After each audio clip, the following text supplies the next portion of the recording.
반갑습니다.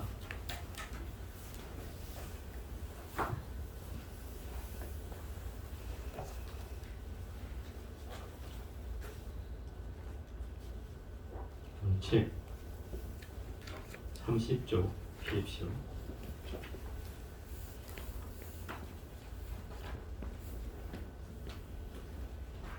(21분하고) 22분을 함께 읽고 시작하도록 하겠습니다. 다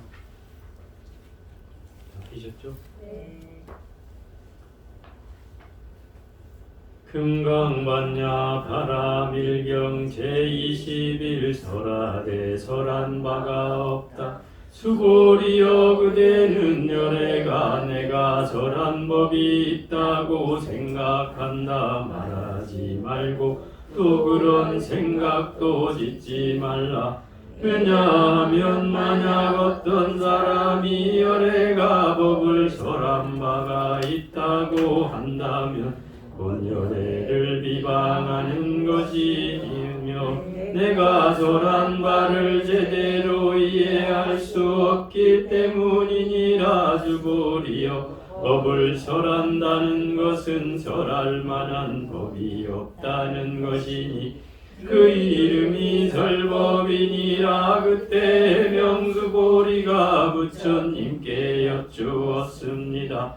세존이시었던 중생이 미래세에 이 설법을 듣고 신심을 조금이라도 내겠습니까?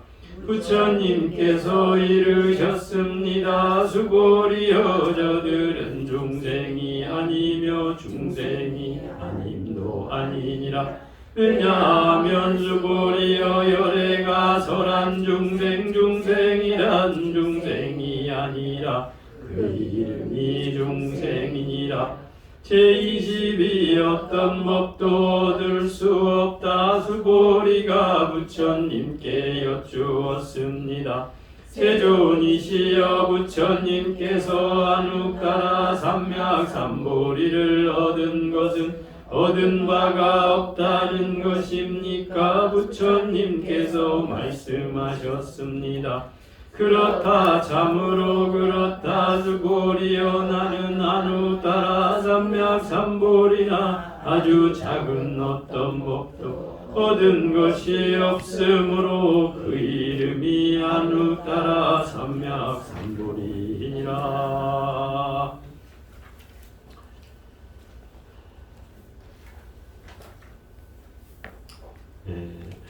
전번 주에는 19분하고 29분을 했어요. 복덕상을 떠난 복덕과 색도 떠나고 상도 떠나다.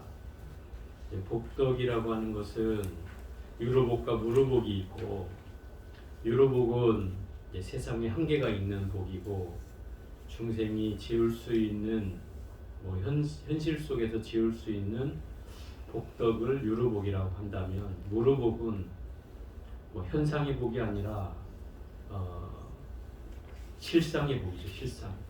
눈에 보이지 않는 실상의 복이고, 이 실상의 복이라 함은 뭔가 그들을 깨우쳐 주거나 뭔가 베풀어도 베푼 자취를 남기지 않고 상을 남기지 않는 그런 보시를 이 무르복이라고 한다. 이 무르복은 세세생생을 가게 되고, 여러분이 다음 생에 또 그 다음 생에 태어난다 하더라도 결국 그 자취가 계속 남게 된다 이 말이죠. 그래서 복을 지으려면 유로복은 결국 한계가 있는 복이어서, 여러분들이 그렇잖아요. 가진 게 내가 없어서 많이 베풀 수 없다 이러면 이것은 결국 유로복의 한계를 드러낸 말이고, 내가 이 무로복은 내 안에 샘솟는 모든 에너지를 동원해서 이 복을 지을 수가 있다 이 말이에요. 내가 상만 갖지 않는다면 그 짓는 복덕은 무한하다 말이지. 이게 복덕상을 떠난 복덕이에요. 그 복덕이 뭐냐면 중생을 교화하는 게 제일 큰 복덕이다 이런 거죠. 그럼 중생에게 내가 잘 모르는데 어떻게 전합니까? 이렇게 얘기하면, 내가 보고 들은 바대로 단 한 구절이라도 그들을 위해서 뭔가 그 귀동량을 해줄 수 있다면, 귀를 깨우치게만 해줄 수 있다고 해도 큰 공덕이 된다 이 말이에요. 그래서 여기도 맨날 나오잖아요. 위타인설을 하는데 단 사고개 하나만이라도 다른 사람에게 전해줄 수 있다면 수미산을 장엄한 공덕보다 훨씬 크다라고 하는 게 그 이유이고, 또 부처님의 형상이라고 하는 것이 꼭 열애만이 갖는 특징이 아니라 그 전륜성왕도 또한 부처님과 똑같은 특징을 갖고 있기 때문에 그 형상만을 가지고 형상이 완벽하다고 해서 그걸 열애라고 할 수 없듯이, 결국 우리가 상에 대한 집착을 하면 그 상에 대한 것 때문에 결국 뭐예요? 이 금강경에서 얘기하는 무상이라는 것에 또 얻지 못한다 이 말이에요. 상을 없애는 일을 얻을 수가 없다 이 말인 거죠. 그래서 상을 상이 아닌 것으로 보려면 부처님이 설사 완벽하게 갖춰져 있다 하더라도 그게 전륜성왕이나 부처님 두 분이 다 될 수 있는 것이어서 꼭 열애만이 가져야 되는 특징은 아니다 이 말이에요. 그거에 대한 집착도 없어져야 된다는 거죠. 그게 이제 20분에서 한 얘기고, 오늘은 이제 그 부처님이 그 설한 바 설법의 내용에 대해서 말하고 있는 거예요. 부처님은 8만 대장경이라는 엄청난 대장경을 설하셨어요. 그죠? 이 8만 대장경은 실제로 장경판 숫자가 8만 권이 넘어요. 원래는 이제 처음에 만들어질 때는 아마 8만 4천 권 정도 만들어졌다고 알려져 있고, 지금 현재 그 해인사에 보관되어 있는 장경판의 숫자는 8만 1천 몇 개 돼요. 한 2,000장 정도 넘게 소실이 된 거죠. 그동안 이제 전쟁도 겪었고, 뭐 이게 이제 저 강화도에서부터 막 저 팔공산으로 갔다가 또 해인사로 갔다가 이렇게 여러 번 옮겨지고 이렇게 하게 되면서 많이 소실된 걸로 나와 있지만, 어쨌든 지금 남아있는 판수만 해도 8만 장이 넘으니까 엄청난 숫자죠. 그 8만 장을 예를 들어서 앞뒤로 찍는다고 생각해보세요. 다 앞뒷면이 돼 있거든. 경판이 앞뒷면으로 인쇄를 하게 돼 있다. 그러면 16만 장이 찍히겠죠. 판수로, 아니 그 장수로 친다면. 그러니까 그런 장으로만 해도 8만 대장경이라는 숫자가, 우리가 뭐 요새 그 4,600판 책으로 막 계산한다면 이 두꺼운 책으로 수십 권이 나온다. 그래서 장경판 시리즈로 나오면 한 50 몇 권이 제가 나오는 걸 봤어요. 그러니까 그걸 한문으로 찍어내도, 그대로 찍어내도, 물론 그대로 찍으면 안 되겠군요. 그거를 이제 예를 들어서 이제 책으로 볼 수 있게끔 축소해 가지고 그거를 뽑아내 보면은 한 50 몇 권이 나오는 거예요. 그게 이제 8만 대장경. 그래서 부처님은 이 엄청난 얘기를 8만 대장경을 말씀해 놓고도 당신은 한마디도 설한 바가 없다 이렇게 얘기했단 말이에요. 이게 우리 아이들 말로 하면 부처님 왜 거짓말해요 이렇게 하겠죠. 그죠? 부처님이 왜 거짓말해요? 왜 그 8만 대장경이 설해놓고 왜 설한 바가 없다고 하죠? 이렇게 물어보겠죠. 근데 부처님은 그것에 대한 얘기를 이 장에서도 설명하고 있는데, 예를 들어 설법이라는 게 벌어지려면 뭐가 필요해요? 설법을 하는 데 있어 필요한 세 가지가 있어요. 첫 번째는 말하는 사람이 필요하겠죠. 그죠? 그 다음 두 번째는 듣는 사람이 필요하죠. 이게 중생들이에요. 열애와 중생. 그리고 그 가르침의 내용, 법문이 필요한 거죠. 이 세 가지가 갖추어져야 이게 설법을 했다라고 하는 거예요. 근데 부처님은 여기서 뭐라고 하냐면, 다만 열애는 열애라고 이름할 뿐이다. 그럼 열애가 영원불멸하지 않다 이 말인 거죠. 또 중생도, 여기서도 얘기잖아. 중생이란 중생이 아니기 때문에 중생이라고 한다. 그 얘기는 중생이 영원불멸한 게 아니라는 거죠. 그죠? 왜냐면 설할 때는 중생이 있었다 하더라도 그 나중에 그 중생이 부처가 될 수도 있다 이 말이에요. 그죠? 또 어떻게든 또 달라질 수가 있겠죠. 보살이 될 수도 있고. 그럼 결국 중생이 영원할 수 없듯이, 바로 설법하는 열애도 영원하지 않고 중생도 영원하지 않은데, 그럼 법은 영원하냐? 법도 또한 영원하지 않다는 거예요. 그러면 이걸 실상으로 보면 이게 뭐예요? 텅 비어 있는 거라는 거죠. 실상으로 보면 텅 비어 있는 거예요. 그러니 부처님이 법을 설했다는 것은, 아니 법을 설해놓고도 설해놨다는 것은 이거 현상적인 거고, 설해놨는데 한마디도 설한 바가 없다고 하는 것은 이건 실상의 입장에서 얘기하는 거다. 설한 주체와 설한 대상과 설한 내용이 실제 없는 거다 이 말이에요. 그러니 이걸 설했다고 하는 그 말 자체가 성립이 안 되죠. 실상으로 보면 그렇다는 거예요. 물론 현상적으로는 우리 귀에 들은 사람이 있을 것이고, 그죠? 그걸 기록한 사람이 있을 것이고, 분명히 그 옆에 같이 증명해 준 사람이 있을 터이니 현상적으로는 분명히 부처님이 설한 바가 있지만 이걸 실상으로 보면 설한 바가 없다 이 말인 거예요. 이걸 잘 두 가지 입장으로 이해해야 돼. 그래서 부처님이 설하되 설한 바가 없다는 것은 설한 것은 현상이고 설한 바가 없다는 것은 실상이다 이 말이에요. 이 실상 입장으로 보면 이 설한 주체나 설한 대상이나 설한 내용이 공상이다 이 말이에요. 텅 비어 있는 것이다. 그래서 설한 바가 없다고 한다. 그래서 비설, 소설분이라는 것은 설했지만 설한 바가 없다 이런 얘기예요. 수보리여, 그대는 열애가 설한 법이 있다고 생각한다 말하지 말고 또 그런 생각도 짓지 말라. 부처님이 분명히 뭔가 설했다라고 생각도 하지 말고 그걸 말하지도 말라 이 말이에요. 이미 왜? 실상으로 보면 그게 말했다고 한다 한들 공상인데 이미 말했다고 하는 그 자체가 말이 어폐가 있는 말이다 이 말인 거죠. 그건 생각도 짓지 말라. 왜냐하면 어떤 사람이 열애가 법을 설한 바가 있다고 한다면 곧 열애를 비방하는 것이 된다. 왜 비방하는 것이 된다는 거예요? 열애의 법은 설사 열애가 설했다 하더라도 열애는 뭐를 설해요? 생멸법을 설하는 게 아니고 정멸법을 설한다 이 말이에요. 네? 생멸법은 현상에 존재하는 법을 생멸법이라고 하고 정멸법은 실상으로 보여지는 경계를 말하는 거예요.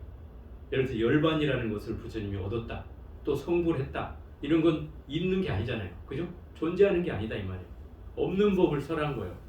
그러니까 부처님 법을 있다고 한다면 이건 부처님 말을 잘못 이해한 거죠. 그죠? 그렇기 때문에 잘못 이해했다는 건 결국 불교를 똑같이 이해했다 하더라도 이건 부처님을 비방하는 것이 된다. 왜? 제대로 이해하지 못한 것이기 때문에 그렇다 이 말이에요. 결국 이런 얘기예요. 똑같이 부처님 가르침을 들었어도 어떤 사람은 그것을 자기화해서 다른 종교를 만들어 놓고 쓰는 사람도 있다 이 말이에요. 그죠? 예를 들어서 한 90년 전에 1940, 50년대인가 정확히는 저도 잘 모르겠는데 강정산이라는 사람이 있었어요. 이게 이제 정산도를 만든 사람이에요. 정산도. 이 사람이 저 김제 금산산 밑에 여기도 달력에도 나오는데 그 금산산 밑에 마을에 살았어요. 이 사람이 어느 날 자기가 깨달았다 이래가지고 정산도를 만들었어요. 그 가르침의 근원이 뭐였냐면 자기가 자칭 미륵이다 그랬어요. 미륵은 뭐예요? 내세의 구원불이잖아요. 근데 부처님이 그 미륵 경전에 보면은 의하면은 56억 7천만 년 후에 미륵 보살이 온다 이렇게 해놨단 말이에요. 그럼 55년이라는 것은 이 석가모니 부처님 시대가 끝나고 난 뒤에 그로부터 50억 년이에요. 그러면 이 사람들은 뭐라고 얘기하냐면 예전에 한때 1900 한 3, 40년 전까지 우리가 불기가 통일이 안 돼가지고 우리나라에서 사용하는 불기가 2900 몇 년으로 썼었어요. 여러분 기억을 못 하실지 모르겠는데 한 4, 50년 전에 불사를 해서 뭐 건물이 지어진 데를 가보면 불기가 2900 몇 년이라고 써 있어요. 한 3, 40년 전에까지. 그러다 보니까 이 강정산이 뭐라고 주장했냐면 불법은 3000년이면 끝난다. 2900 몇 년이니까 3000년이면 끝난다. 그 다음이 바로 미륵 시대다. 이렇게 주장을 한 거예요. 그래서 제가 처음 출가해가지고 그 은사스님 절에서 행자생활을 하고 있을 때 한 보살이 이렇게 가방 들고 찾아와가지고 절에 찾아와서 저한테 대뜸 그러는 거예요. 불기가 몇 년인지 아십니까? 불기가 몇 년인지 아십니까? 이렇게 물어요.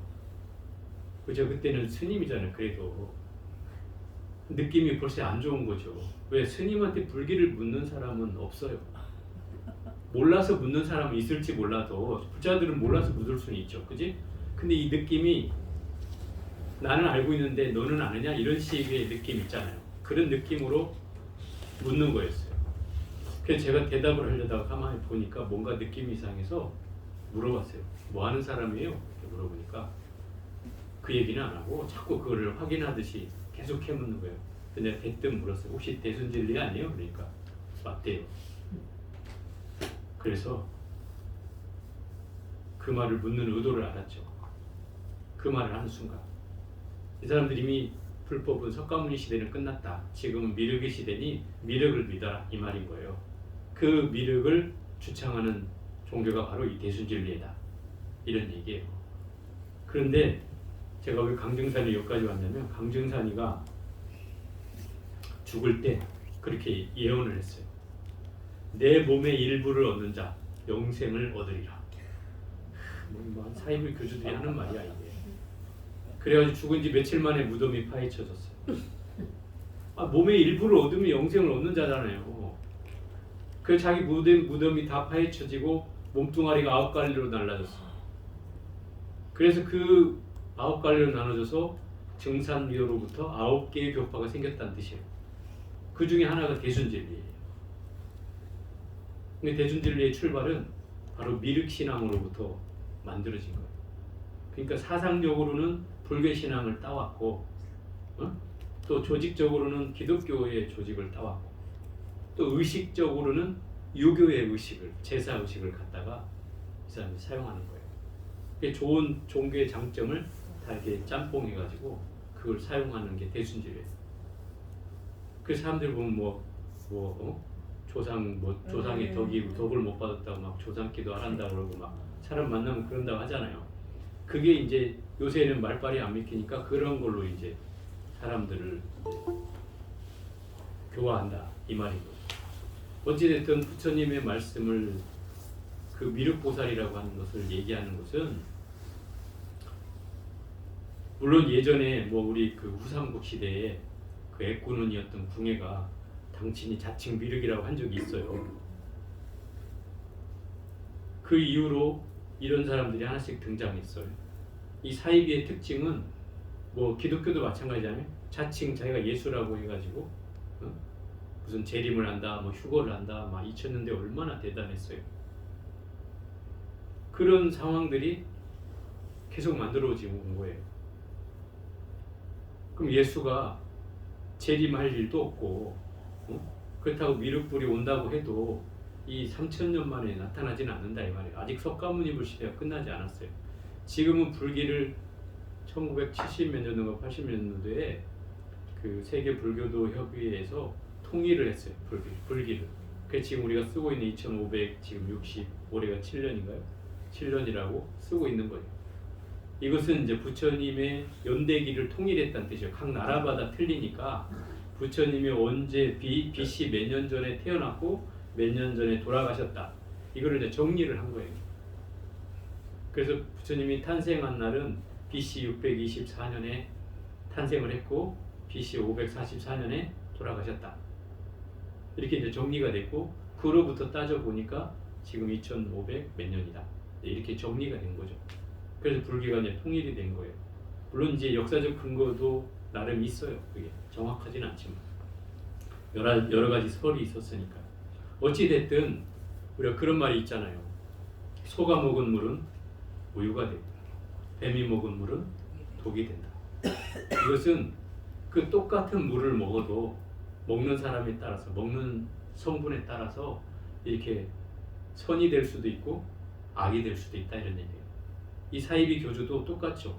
제대로 사용한 정법을 제대로 사용하면 그 사람은 정법을 믿고 따르는 사람이 되지만 그걸 잘못 사용하면 이 사이비 교주가 되거나 사이비가 된다.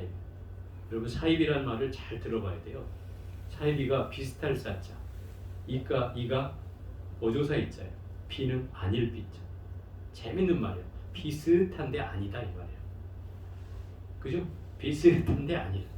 속지 말한 소리야. 비슷하니까 속아. 그게 자꾸 뭔가를 비슷하게 흉내를 내거든.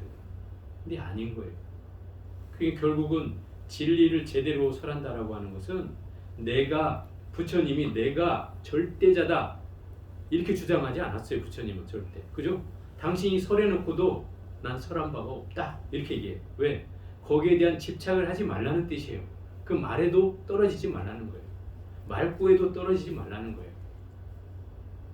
근데 요즘 보면은 뭐 성경에 몇 장 몇 절에 그런 말이 나온다 해서 그거 가지고 한 구절 나온 것 가지고 실제로 그런 일이 있다 없다 하고 따지잖아. 그죠? 이런 경계가 결국 사이비가 되는 관건이 되는 거예요. 스승이라는 것은 나의 존재를 주장하고 나의 존재를 절대시화할수록 이건 스승으로부터 멀어지는 거예요. 스승은 항상 현재화를 해야 되고 객관화를 해야 되는 거예요. 그래서 내 스스로가 내가 사람들 앞에 뚜렷하게 보여질 만큼의 경계가 나타나더라도 그 경계를 자꾸 허물어뜨려야 돼. 부처님도 계속 당신 자신을 집착하지 말라고 하잖아요. 결국 그것이 이 설하되 설한 바가 없다는 가르침의 핵심인 거예요. 부처님의 가르침은 그래서 어떤 자양분으로도 절대시하지 말라는 뜻이에요. 금강에서 얘기하는 게 그거잖아요. 설사 법을 얻었어도 뭐라고 해요? 뗏목처럼 여기라 그러잖아요. 뗏목처럼 여기라. 내가 그 강을 건너는데 필요한 것이 법이지. 그 강을 건넜으면 굳이 그 법을 가져갈 이유가 없다. 그게 이제 이런 논리가 이 금강경에는 똑같이 흐르고 있다는 거죠. 내가 설한 바를 제대로 이해할 수 없기 때문이니라. 수보리여 법을 설한다는 것은 설할 만한 법이 없다는 것이니 그 이름이 설법이니라. 이 설법 자체가 설한 바가 있는 걸 설법이라고 하는 게 아니라 설한 바가 없는 걸 설법이라고 한다 이 말이에요. 이게 실상으로 나타낸 법이다 이 말인 거죠. 그래서 설했지만 설한 바가 없다고 얘기하는 것이고 또 그 경계에 떨어지지 말라는 걸 설명하고 있는 거죠.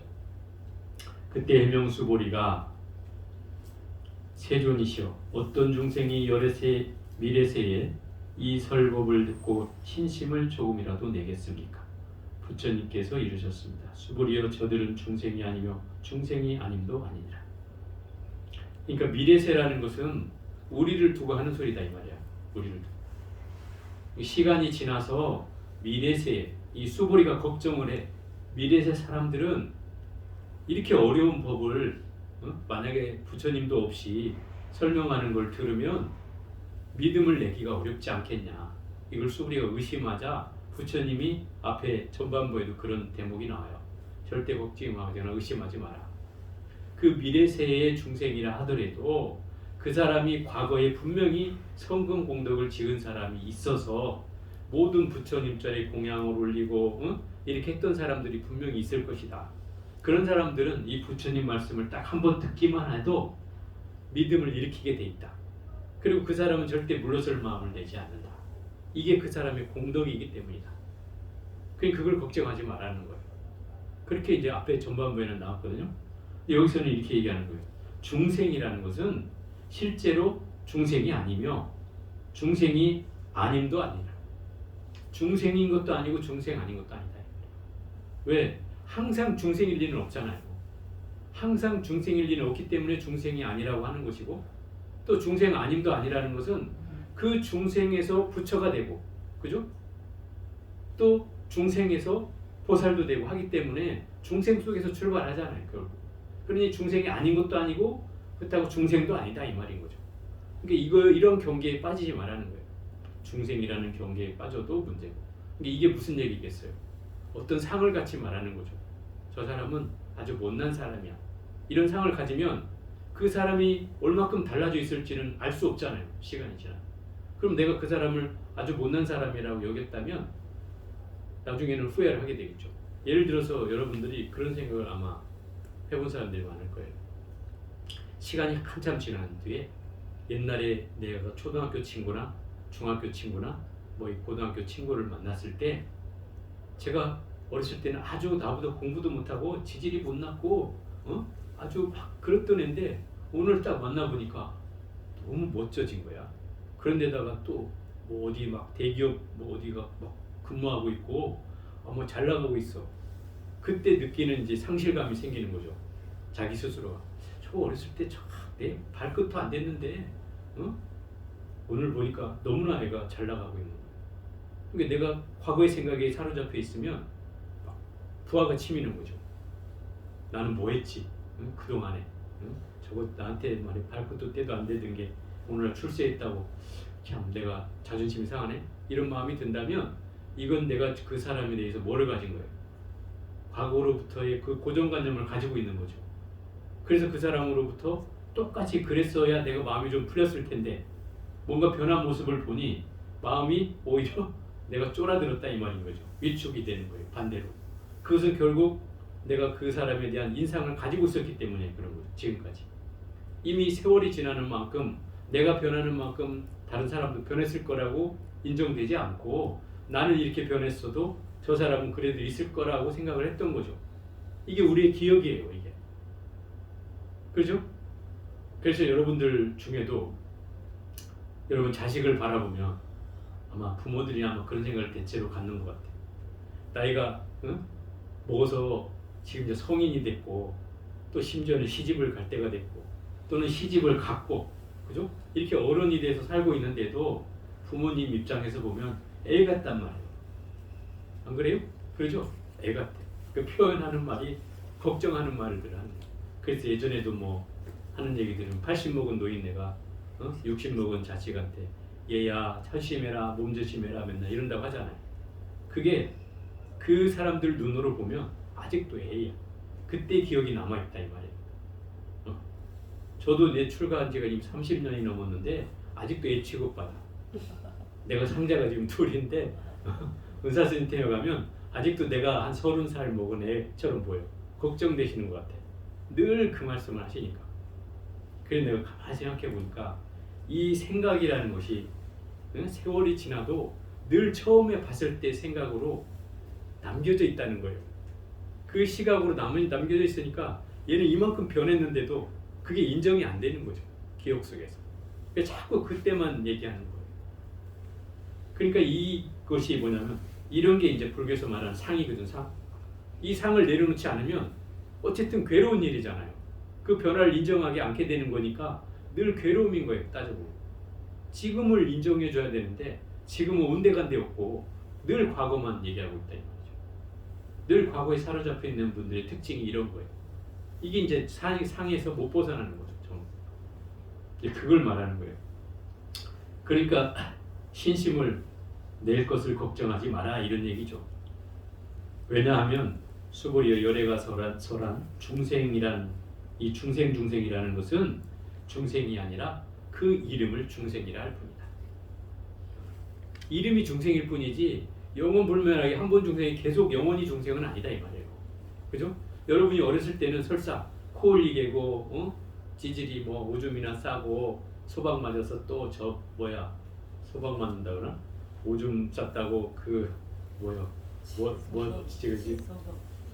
지금 가가지고 뭐 두드러 맞고 하듯이 뭐 그런 찌질이 못난 자식이 지금 이렇게 성장해가지고 남 앞에서 막 큰 소리 치고 막 이렇게 사는데 이런 모습을 두고 저 사람이 옛날엔 저렇게 하찮았던 사람인데 라고만 한다면 거기에 머물러 있으면 결국 이 변화를 이룰 수 없듯이 중생은 항상 중생이 아니라는 거예요. 그 중생은 또 시간이 지나면 부처가 될 수 있고 보살이 될 수 있고 또 열심히 이렇게 수행자가 될 수도 있고 이런 변화를 겪는다는 거죠. 그러니 늘 우리가 어딘가에 머물러서는 안 된다는 거죠. 왜? 진리는 이렇게 얘기해요. 법이라고 얘기할 때 법이 뭐냐면 물수변이요. 삼수변이 물수자잖아요. 거기다 갈고자예요. 네? 법이라는 글자를 풀어보면 삼수변에 갈고자란 말이에요. 무슨 얘기예요? 물이 흘러가는 것이 뭐다? 그게 진리다. 그게 법이다 이 말이에요. 그게 무슨 얘기예요? 끊임없이 변해가는 거다 이 말이에요.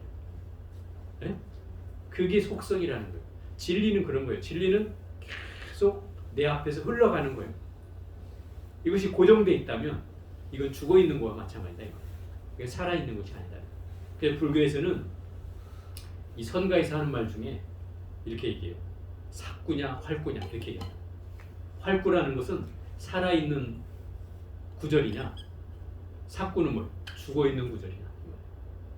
글자가 부처님 말씀이 활구가 되려면 어떻게 해야 돼요? 내가 열심히 그걸 실천하고 따르는 것이 활구가 되는 길이에요. 삭구가 되는 것. 그냥 글자로만 남는 거예요. 그건 삭구죠. 그죠? 그건 전혀 존재 가치를 발휘하지 못하잖아요. 그냥 부처님 그릴 뿐인 거야.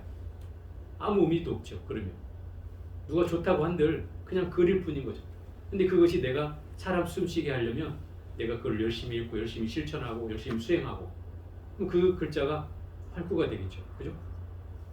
그래야 된다는 거예요. 부처님 말씀은 이런 법이어야 된다는 거죠. 그래야 의미가 있는 거라는 거예요. 이것을 얘기하고 있는 게 바로 21분 설하되 설한 바 없다 라고 하는 부분이에요. 그 다음에 제22분은 무법 가득분이라고 해서 어떤 법도 얻을 수 없다. 이거 이제 법에 관한 부분인데 금방 제가 한 마디 좀 힌트를 얻고 한번 읽어보겠습니다. 수보리가 부처님께 여쭈었습니다. 세존이시여, 부처님께서 안혹따라 삼약 삼보리를 얻은 것은 얻은 바가 없다는 것입니까? 부처님께서 말씀하셨습니다. 그렇다, 참으로 그렇다. 수보리여, 나는 안혹따라 삼약 삼보리나 아주 작은 어떤 법도 얻은 것이 없으므로 그 이름이 안혹따라 삼약 삼보리입니다. 그러니까 여기에서는 무소득이라고 하는 말을 하고 있어요. 무소득.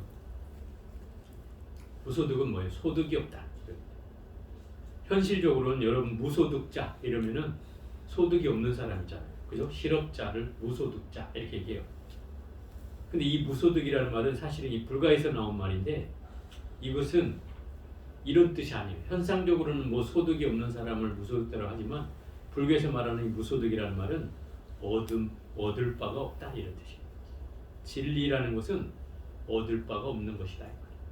제가 분명히 얘기했죠. 법이라고 하는 건 내 눈앞에 펼쳐진 물이 흘러가는 모양새처럼 내 앞에서 살아 움직여야 되는 것이에요. 그런데 눈에 보이지 않아 이게 법이라는 거. 그죠? 진리는 흘러가고 있지만 눈에 보이지는 않아. 그렇지만 여기서 말한 대로 그 법이라고 하는 것은 실제하지만 눈에 보이지 않기 때문에 비로소 내가 그걸 얻었다 해도 깨달음을 얻었다 해도 얻은 바가 없어요. 실제로는 뭐가 얻어진 게 없잖아요. 현상적으로는 있을지 몰라도 예를 들어 여러분이 하는 말로 그렇죠. 현상적으로는 자 부처님이 되시면 어떤 특징이 나타난다고 했어요. 30 이상 80종을 갖추고 그죠? 그 다음에 또 뭐를 얻어요? 막 후광을 비추고 그죠? 부처님의 형상에 광채가 나고 또 중생들이 부처님을 보면 환희심이 일어나고 또 부처님의 모습을 보면 내 마음이 두려움이 사라지고 이런 공덕이 생겨나죠. 이건 현상적으로 얘기하는 거예요. 그렇지만 실상으로 보면 아무것도 없어요. 실상 얻은 바도 없어요. 이걸 이제 얘기하고 있는 거예요. 그래서 이 무법 가득분이라는 말은 어떤 법도 얻을 수 없다. 얻은 바가 없는 거죠. 비로소 이게 얻은 바가 없기 때문에 무소득이기 때문에 결국 이 금강경에서는 설사 법을 얻었다 해도 얻었다는 생각조차 버려야 한다는 거예요. 또 그 법을 얻은 바가 있다 하더라도 그것에 대해서 집착도 하지 말아야 된다는 거예요. 그 어떤 법도 얻을 바가 없다는 것이 바로 안욕따라 삼맥삼불이라는 거예요. 안욕따라 삼맥삼불이는 뭐라고 했어요? 최상의 깨달음을 안욕따라 삼맥삼불이라고 해요. 그러면 아무것도 얻은 바가 없는 것이 최상의 깨달음이라는 거예요. 그러니 뭐 최상의 깨달음을 얻었다 해서 뭐 얻은 바가 있냐 이 말이에요. 없는 거죠. 이걸 이제 설명하고 있는 거예요. 자, 한번 7분으로 한번 가볼게요. 7분. 7분은 7쪽에 있어요. 7쪽. 무득무설분. 이 부분을 비설소설분에서 얘기하고 있는 부분과 같은 부분이에요. 수불이 어떻게 생각하는 열애가 안혹따라 삼맥 삼보리를 얻었다고 여기느냐? 열애가 설한 어떤 법이 있다고 여기느냐? 제가 부처님께 설하신 뜻을 알기로는 정한 법이 없는 것을 안육따라 삼맥삼보리를 얻었다 하셨습니다. 또한 정한 법이 없는 것을 여래께서 설하셨습니다. 여래께서 설하신 법은 모두 취할 수 없고 설할 수 없으며 법도 아니고 비법도 아닙니다. 왜냐하면 모든 서면들은 다 무위법으로서 차별을 삼았기 때문입니다. 이 말이 지금 21분, 22분에서 하고 있는 내용을 다시 구현해주고 있는 거예요. 이 부분을 구현해주고 있는 거예요. 설명해주고 있는 거예요. 여기서 말하는 안육따라 삼맥삼보리 최상의 깨달음이라는 것은 실제로 어떤 정해진 법이 있어서 안육따라 삼맥삼보리라 하는 것이 아니다 이 말이에요. 얻은 법이 없는 것을 비로소 최상의 깨달음이라 한다 이렇게 얘기했어요. 그러니까 안육따라 삼맥삼보리는 내가 그걸 얻었다고 하는 순간 그건 얻은 것이 아닌 거예요. 왜? 실상으로 보면 얻은 바가 없기 때문에 그런 거예요. 현상적으로는 분명히 깨달음은 있어요. 현상 우리들이 볼 때는 왜? 우리는 그 깨달음을 향해서 노력하고 수행하고 하니까 현상적으로는 존재하지만 실상으로 보면 이게 없다는 거예요. 최상의 깨달음이라는 게 없어요. 그렇기 때문에 그걸 최상의 깨달음이라 한다 이 말이에요. 얻은 바가 없기 때문에. 또 여기서 말한 대로 무유정법이라고 하잖아요. 정해진 바도 없어요.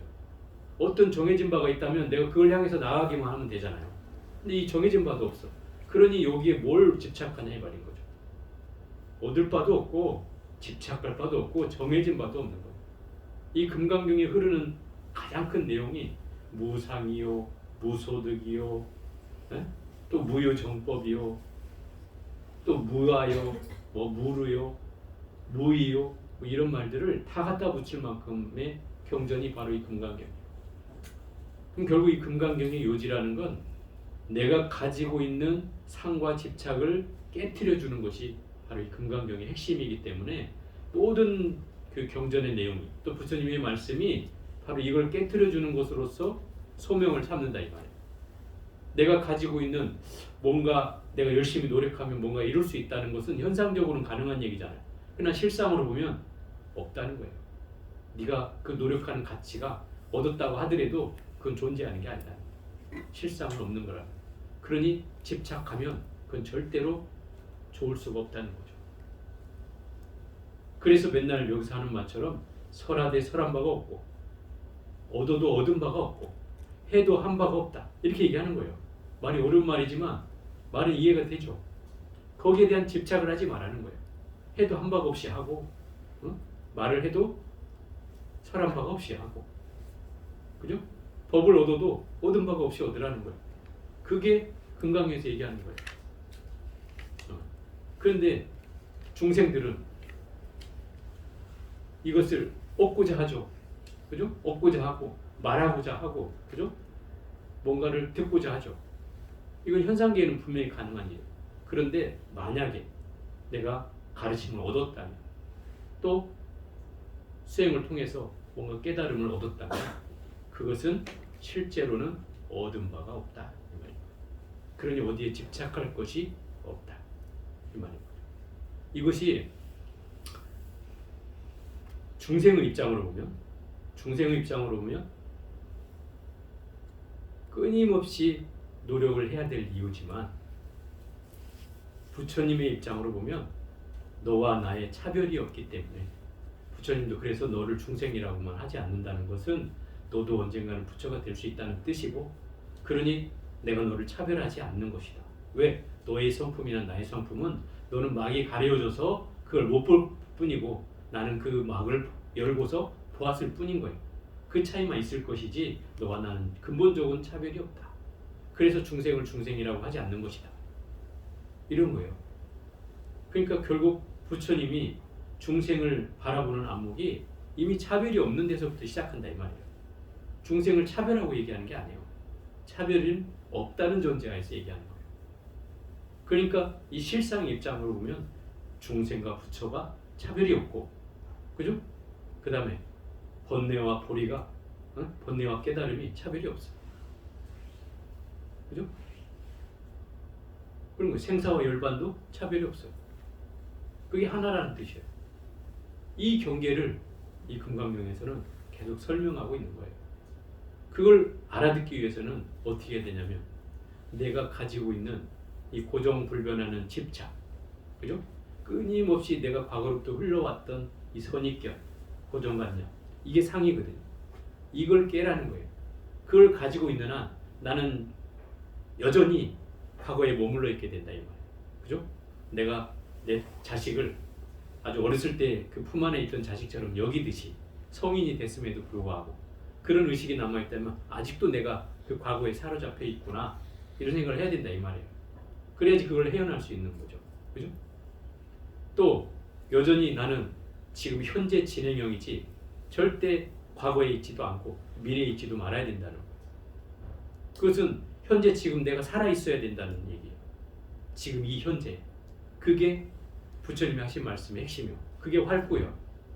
여기 살아서 지금 현재 내가 얼마만큼 노력을 하고 가치가 있고 여기에 더 투자를 하고 열심히 살 것인지를 더 고민해야지 내 과거에 어떻게 살았는데 이건 중요하지 않다는 거예요. 그잖아요? 과거에 얼마나 잘 사는 게 무슨 문제예요. 그 잘 살았던 사람도 지금 쪽박 자고 있는 사람도 있고 또 과거에 못 살았더라도 지금 잘 살고 있는 사람도 있는데 그 과거가 무슨 문제냐 이거. 그 이미 지났다. 부처님이 그거 얘기하고 있는 거예요. 이미 지났어 과거는. 미래는 아직 오지 않았어. 너한테 존재하는 건 지금 이 시간뿐이야. 이 시간에 살아있어라 이 말입니다. 이 시간에 깨어있어라. 지금 이 순간 깨어있어라. 이게 부처님이 하고자 하는 메시지예요. 과거도 얻을 수 없고 미래도 얻을 수 없고 현재도 얻을 수 없다는 그 말이 바로 지금 이 순간 깨어있어라 이 말입니다. 그것이 뭐예요? 과거를 집착하지 않고 미래에 걱정하지 않고 지금 현재에 집중할 수 있는 방법이에요.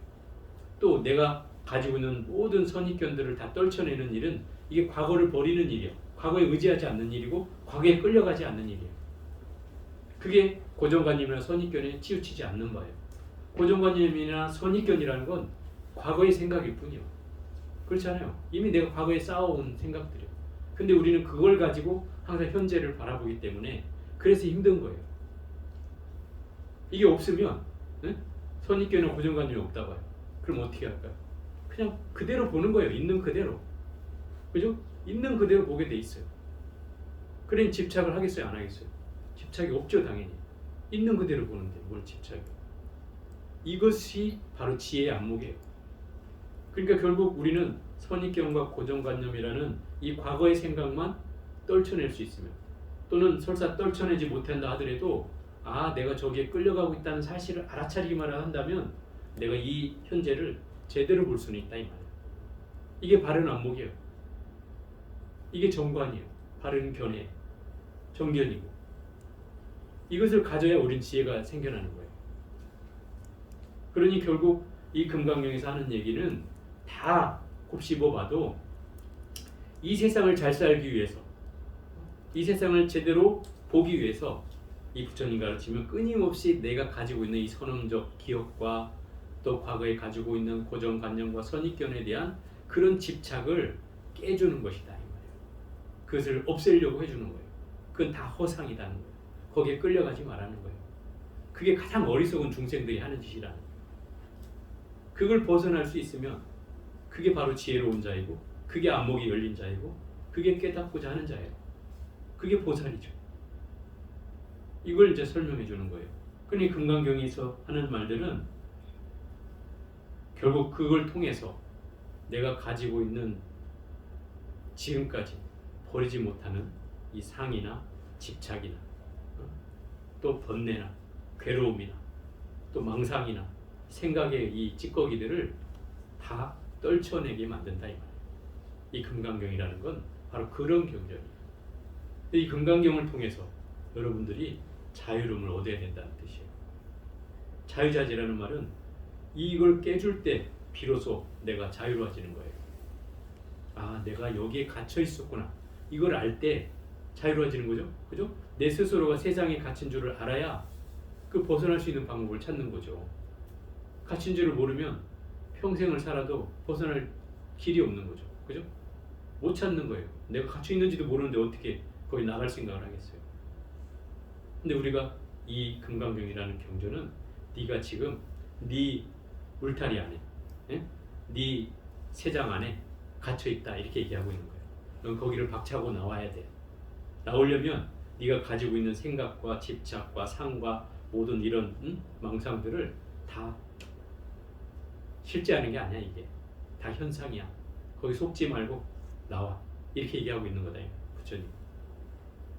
그럼 결국 이 경전에서 얘기하는 말의 핵심이 바로 어느 분을 떨쳐봐도 다 일맥상통하게 흘러가고 있는 것들이죠. 그게 이게 금강경이에요.